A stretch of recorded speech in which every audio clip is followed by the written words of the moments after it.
This is News 25 with Deanna O'Donnell and Missy Kohler. News 25, local news you can count on. Today's news is brought to you in part by Dr. George Leeks, Pahrumph's optometrist since 1990, offering full-spectrum eye care for children and adults. Call today, 727-8300. News is also brought to you by J.K. Nelson Law. Call 727-9900 today for your free consultation. If you need a lawyer, you need Nelson. This segment of the news is brought to you by Silver State Health, bringing quality medical and psychiatric care to Pahrump. Call 775-505-1214 for an appointment. Welcome, I'm Deanna O'Donnell. This is News 25. Hi, I'm Missy Kohler, and welcome to Monday, February 22nd. Well, no injuries are reported, but there was plenty of damage after a garbage truck and an SUV collided today here in Pahrump.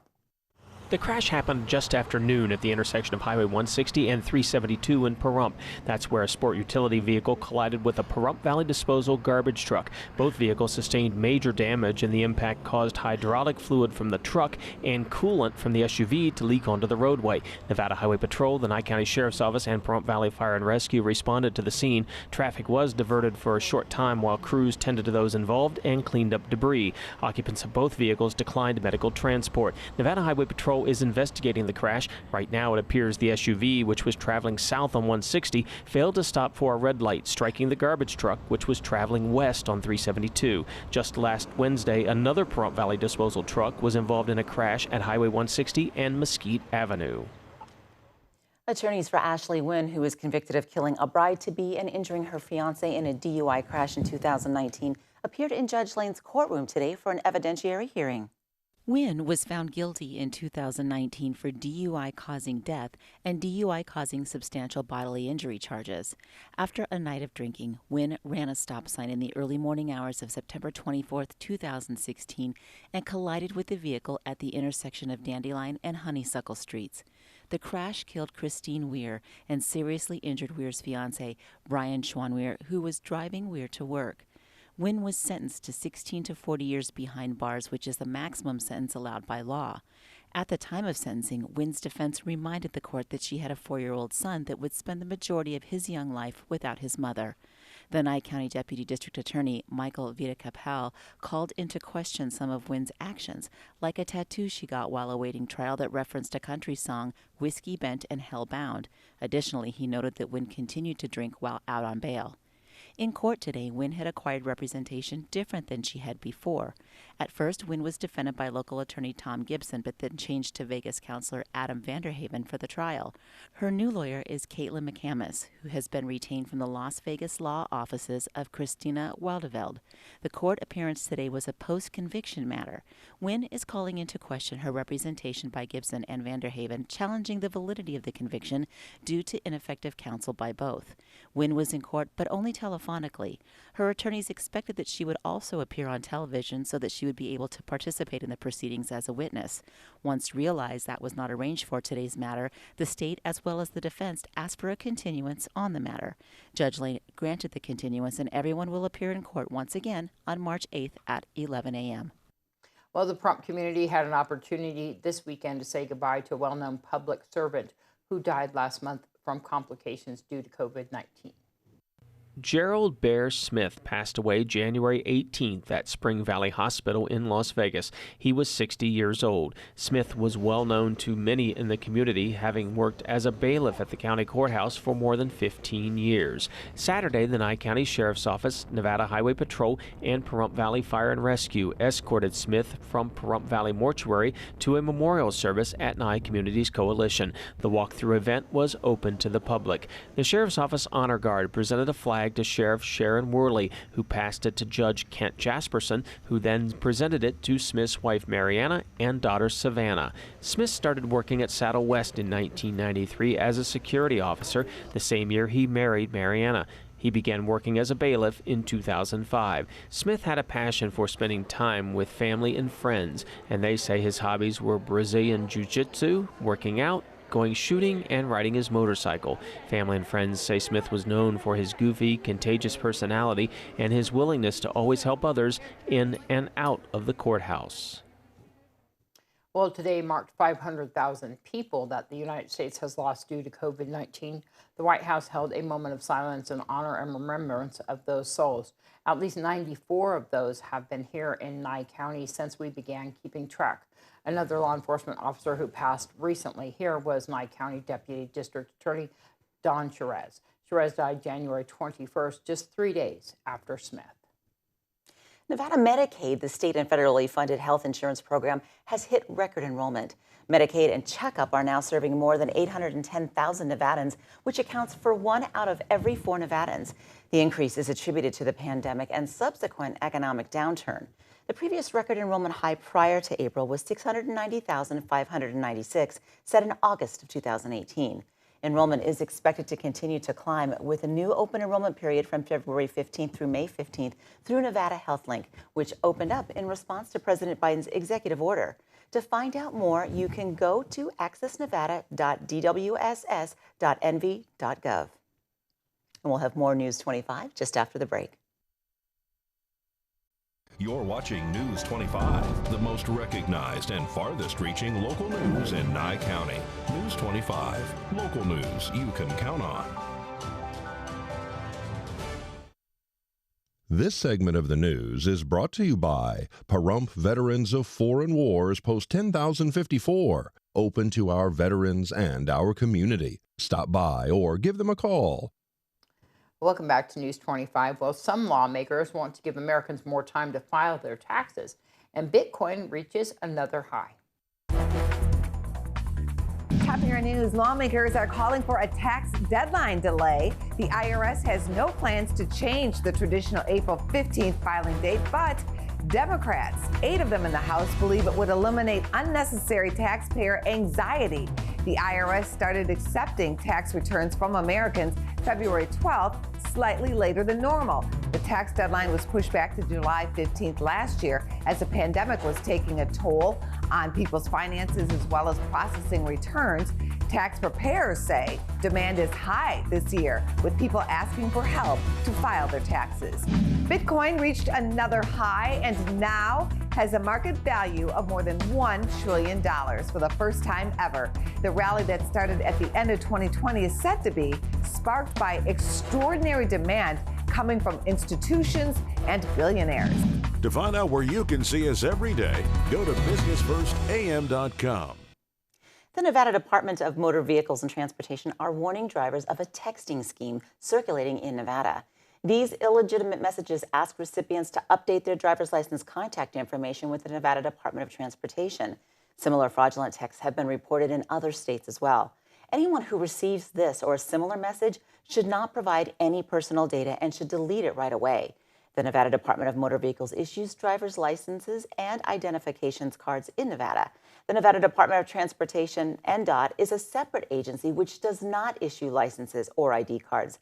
NDOT does not collect any personal information from motorists. Officials urge you not to click on the links. The scammers are after your personal information and your device could be infected with malware. Keep an eye out for telltale signs of phishing, poor spelling or grammar, the use of threats, or the link provided does not match that of the legitimate agency's website. If the message doesn't look right, chances are it is not.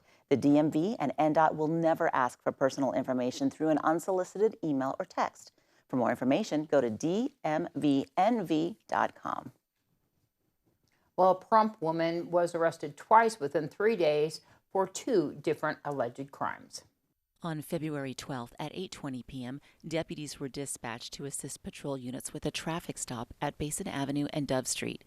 Upon arrival, the deputy on scene stated that he had conducted a traffic stop on a blue pickup truck after observing it initiate multiple traffic violations. The deputy watched the vehicle allegedly travel east on Basin and tried to conduct a left-hand turn onto Leslie Street, but in mid-turn, the driver turned back into the direction it had been initially traveling. The deputy also observed the vehicle fail to maintain its lane and then ultimately pulled over to the roadway shoulder. The driver, identified as Regina Polubin, allegedly smelled of alcohol and failed sobriety test. Other deputies that arrived at the scene also allegedly smelled alcohol coming from Polubin. She stated she had had 3 99-proof alcoholic beverages between 6 and 7:30 p.m. that day. Deputies performed other roadside sobriety tests on Polubin, which also indicated intoxication. Polubin was taken into custody and an intoxilyzer test was performed, with the first result being .092 and the second registered at .087. Polubin was charged with DUI first. Regina Polubin was also involved in another incident upon being released from Nye County Detention Center. On February 15th, 3 days later, deputies were called to Discount Liquor Store on Frontage Road. Security had Polubin in the parking lot and stated she had allegedly stolen a bottle of liquor worth $27.99. The security guard advised that she had the bottle hidden in her front right jacket pocket. Polubin was asked how much money she had. At first she stated none, then said $3, showing that she would have been unable to pay for this bottle. Deputies arrested Polubin for burglary of a business and she was transported to Nye County Detention Center. The producers of the Electric Daisy Carnival said that they are still hoping to have their festival this year at the Las Vegas Motor Speedway. Because COVID restrictions have lifted slightly and NASCAR is allowed to move forward in March with a 20% capacity at the Speedway, they hope that they can have a smaller event on the planned May dates. If not, they say they have alternative dates in mind that they could use later in the year for the large electronic music and dance festival. And we'll be back with more News 25. Stay with us. You're watching News 25, brought to you by Mountain West Lawyer, Injury Attorneys, 727-9500. News 25, local news you can count on. News is brought to you by Canyon Ridge Periodontics. Give them a call at 702-966-0302. Well, if you've gotten a COVID-19 vaccine, you may be wondering if pandemic precautions are still necessary. According to Dr. Kristen England, an infectious disease specialist with Cleveland Clinic, you can't let your guard down just yet. While you may be protected, we need to make sure that we're still protecting all of those around us who may or may not have been vaccinated yet. So it's still important for us to wear our masks and to keep physical distancing and social distancing and to make sure that we're using hand sanitizer. Dr. England says it's important to remember the first vaccine only offers about 50% protection, and about 2 weeks after the second vaccine, recipients are 95% protected from COVID-19.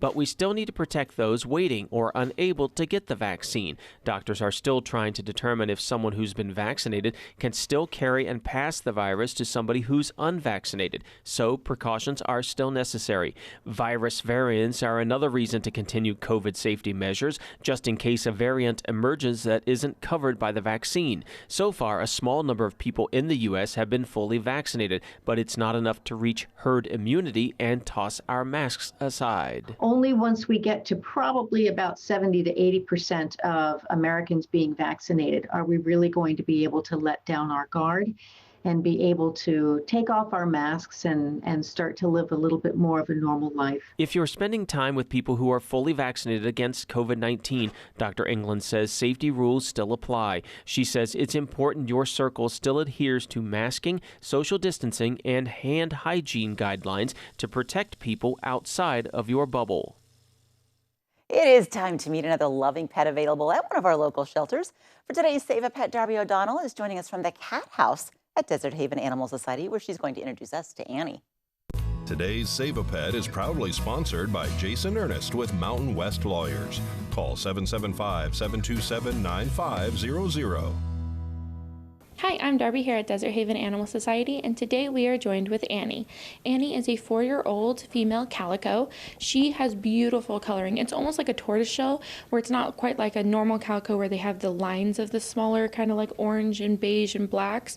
She actually has really big patches all over her back and on her head and her ears. So pretty. She has a very little sweet, kind of shy personality. She was originally brought to the shelter because her owner could not take care of her anymore because of allergy reasons. She did not have any history prior with being with cats, but she has actually been a free roaming cat in the cat room for a very long time now. She gets along super well with the other cats. So if you have other cats, she definitely can go and fit in. She has just a cute little shy personality. She's looking for her forever home, and she has beautiful green eyes. Just a reminder, Desert Haven Animal Society does offer free adoption fees for seniors over the age of 65.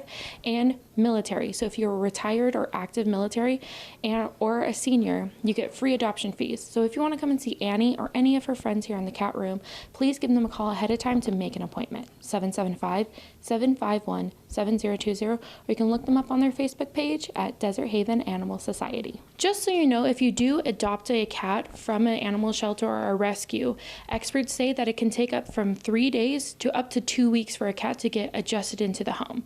What you need to do when you adopt a cat, specifically, especially if you have dogs or other cats that they need to go and interact with, is first of all, you need to go and introduce them through a doorway so they can kind of sniff each other so they're in a safe zone. And number two, you need to have an area for them to go and retreat to. So you need to set up like their transportation kennel or some sort of bed area that's more in a little reclused area so that they can go there when they get overwhelmed or when they're feeling shy, because they need time to be able to feel comfortable in their home. Do not expect a cat to go to your home like a dog and go and feel automatically comforted and welcomed and everything like that. Cats are a little bit different. They need some time to adjust to a new environment. They need a little safe areas that they can go to when they feel overwhelmed or just need to be alone. News 25 Weather Cam is brought to you by Lerner and Rowe Injury Attorney's Office in Pahrump. In a wreck, need a check? Call 702-877-1500. Hi, good evening, Nevada. It's John Kohler from the KPVM Weather Studios, and looking out our weather window, we're looking into a satellite image. We're right about here. That's Pahrump, let's say that.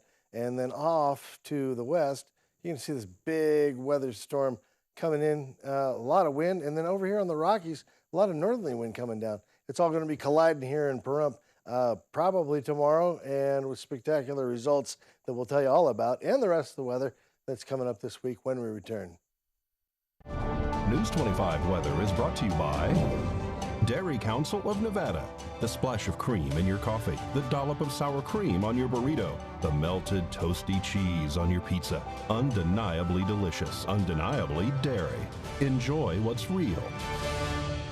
Hi, good evening, Nevada. It's John Kohler from the KPVM Channel 25 Weather Studios, and it's Washington's birthday. We're celebrating in northern Nevada by matching temperatures at 56 degrees for a high, all up and down from Fernley all the way down to Goldfield. Lows tonight, you'll see about 26 degrees on the low side. From Goldfield on, from Beatty on down, we're in the 68, 69, 69 degree zone. Oh my gosh, just all the way down, matching out in Death Valley. You might find something different for your weather pleasure. 78 degrees for a high today, 51 for a low. But here in the paradise of Pahrump, well, we're looking at 64 degrees, square in the eye, and we're going, no, I remember when it was 68 degrees earlier. What happened? Well, the winds cooled it off a little bit to south-southwesterly winds to 8 miles per hour. Sun rose this morning at 6:22 a.m. Setting right now. Why don't you go outside and check it out? It's beautiful, I'm sure. Nice, nice, nice. 41 will be our low for tonight. And the easterly winds fairly calm to 6 miles per hour as we head on into the week, because look at this, man, 18 mile per hour winds on Saturday. Tons of wind coming at us in the next week. Temperatures dropping from our Tuesday highs of 74 all the way down to like 58 degrees by Sunday. And it looks like we're getting some return on Monday, and that'll feel nice. Lows at night, 41 degrees, about 40, mid 35. Not too bad. Not too bad for a weather. I'm proud. I would stand by this weather other than the wind. So watch out for that. If you got stuff that needs to be tied down in the yard, do it quick. It's going to go crazy on Wednesday. That's your report. It's back to the desk with Missy and Deanna. So we're having wind again tomorrow and throughout the week pretty much. There was some wind this weekend. It was so weird. I went to the rodeo, which of course we'll have the story on tomorrow on that. But it was pretty calm, and then all of a sudden it started picking up, and we kind of thought it was a dust devil, and it never stopped. It was the dust devil that never ended. Boy, that must blow that dirt around a lot, huh? It blew a lot of dirt. We had dirt. We had other items in our hair. We, because you're around all the bulls and the horses, so you have some hay and you have some other not so great items that come from animals blowing around in your hair. And I got to say, it blew some of the people off of those bucking Broncos. Is that how they fell? That's exactly what the wind. reasons were it was. Mm-hmm. Exactly. But we'll see how that pans out as far as the weather. And, we always say, get new lawn furniture. Yeah, because it just blows from the neighbors into your yard. You might get that trampoline you've been hoping for. I was hoping. I hope I did. All right. So, of course, we'll have more news tomorrow night's broadcast and our breaking news there on our local Facebook page. If anything's happening, you can always go to that page and find out more. Well, that's going to wrap up this edition of News 25. I'm Deanna O'Donnell. I'm Missy Kohler. Thanks for watching. Have a great night. Good night.